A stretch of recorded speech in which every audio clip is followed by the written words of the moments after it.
Here's another good question for you. Where do you go for your intellectual feast? Where do you go?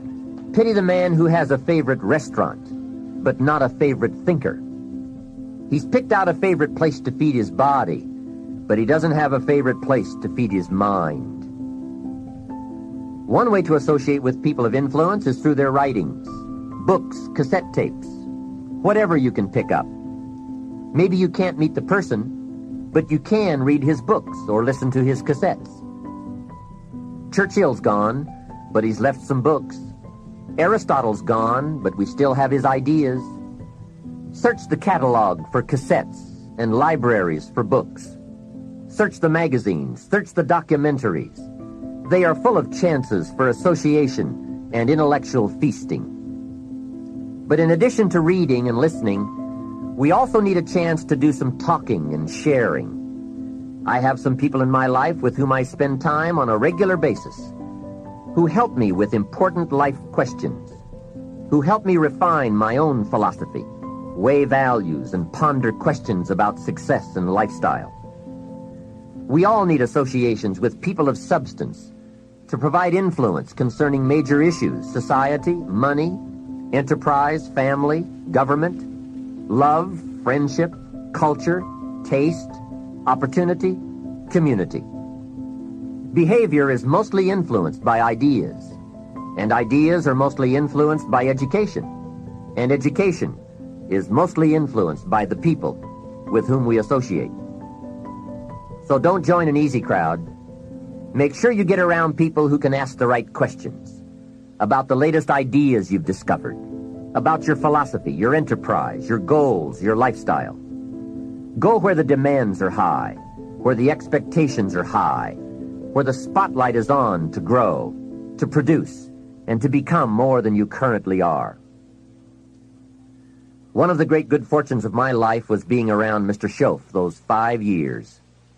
During that time, he shared with me, at dinner, on an airplane, at a business conference, in private conversation, with a group, all those ideas that caused me to make the helpful and necessary adjustments in my thoughts and activities. And those daily changes, some so very slight, so very important, added up to such weighty sums in 1 year, 3 years, and 5 years. A big part of the value of this association was having Mr. Schoaf repeat the ideas over and over. You just can't hear basics, fundamentals, major pieces of the philosophy of life too often. Another part was Mr. Schoaf's unique ability to check and measure my progress. That is so important. Measurable progress, and having someone to monitor that progress. Listen to me! If you have battles in your life that need to be won, you need to get that warrior helmet on and go win the battle. You need to suck it up and step up to the challenge. There's no days off until you win your battle. And you may not even see it as a limitation. You might see it as just, that's who I am. But so often in our lives, we've adapted to be a certain way so that we don't fail or so that people will like us or respect us, but it's not necessarily who we are. Joy comes when you're spontaneous. It's not so much about changing your identity as it is expanding it. You know, deciding that, instead of your goal is to lose 10 pounds, which is not compelling, what if your vision was to get back to my fighting weight?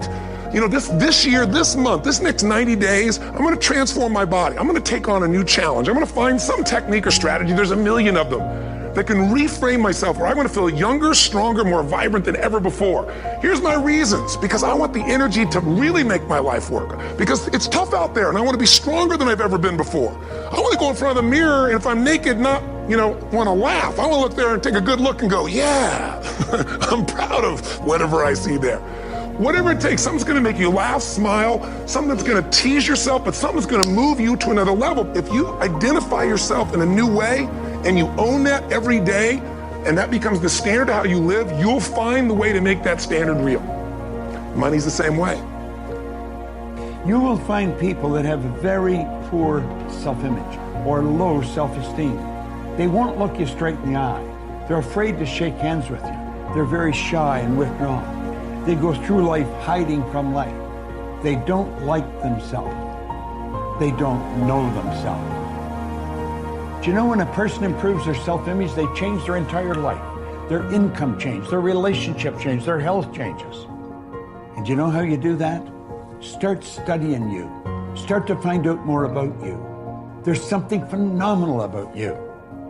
There's things that you know you're supposed to do as a human being. Things that you know are going to improve your life. Do those things. There's things that you know are going to make you a worse person and make your life worse. Don't do those things.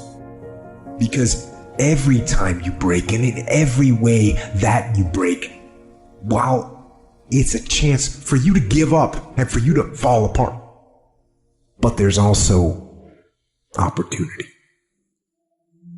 Get stronger, get smarter, and get faster, and get tougher, and get more stable, and get more resilient, and get better. What I need you to do is I need you to find a reason to keep going. And if you can find a reason to keep going, I know you're strong enough to do it because you're human. And every human has what it takes to get past whatever they're going through if they decide to. Push through it. Push through it. Tragedy and trials come to everybody. Only the strong survive. The fight isn't over. The fight is just beginning. You have the opportunity to show the world what you are really made of. The way it's worked for me up until this point, and the way I see it moving forward, because it's kind of been good that way, is I set an intention for what I would like to have happen, but the logistics or the tangible expression of it is up to the universe. It's up to God. So for example, I remember setting the goal, writing down literally, and I do write my goals, I just don't get too attached to them, and I don't get attached to the numbers in them. I remember writing the goal that I'm going to be standing in a stadium with thousands of people, motivating them to be the best versions of themselves. And that was I saw myself, I visualized it, I felt it. I'm there and I'm doing this. Little did I know that the path would take me in front of a video camera where it's over 1 million. I'm not standing in a stadium. I'm standing in my gym with a video camera and 1 million people are gonna watch this. So if I would have been so rigid as to hold to the logistics and the tangible expression of my goal, then I wouldn't have gone on this incredible ride.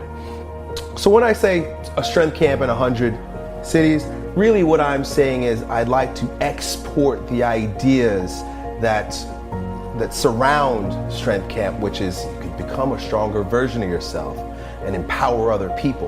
However that's going to happen, 100 cities, it's going to be 1,000 cities, it's going to be 10,000 cities, it's going to be whatever God says it's going to be. But I just aim in that direction, that we're exporting this.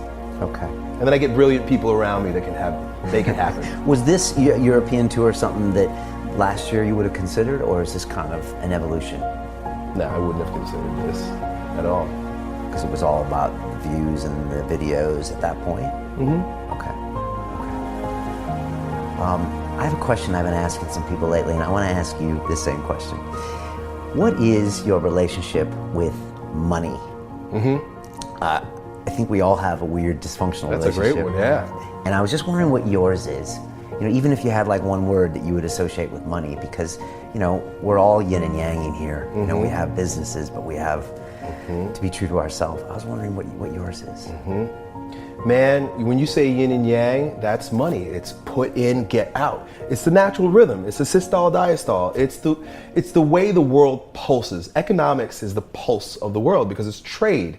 And how do human beings interact? We interact with trade. We offer value in an exchange.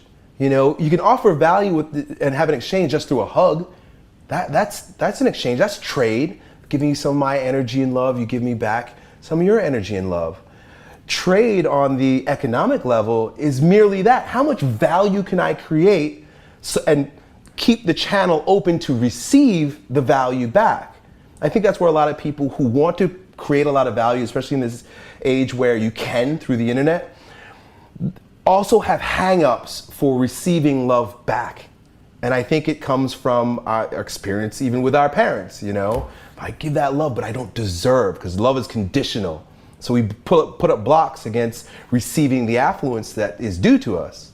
You know, and when I say put up the block, I don't mean that there's just one thing you're going to move out the way. I mean setting up your mindset such that you will engage in the activities and behavior that will allow you to receive. And I don't think you deserve anything that you haven't offered. And if you do get something back without putting something in, it's going to catch up and bite you. I mean, look at like Enron and whatnot, you know, the evil rich people. Well, yeah, when you're hurting other people and you're hurting the planet, it's going to catch up and hurt you and everyone else. I mean, that's my only hang up with regard to money. If you're doing it in a way that hurts another individual or anyone, or you're destroying our planet, you're in the wrong.